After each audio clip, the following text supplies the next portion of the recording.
Hey guys, welcome back to our channel. Here's how you can get the 6-digit authentication code on Discord. First, you want to open the Discord app on your phone and log into your account.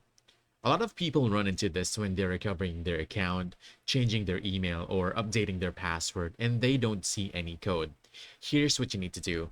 Just go ahead and go to your profile by tapping the little user icon, and then you want to go ahead and open settings. You can do this by clicking the gear icon on the upper right corner of the screen.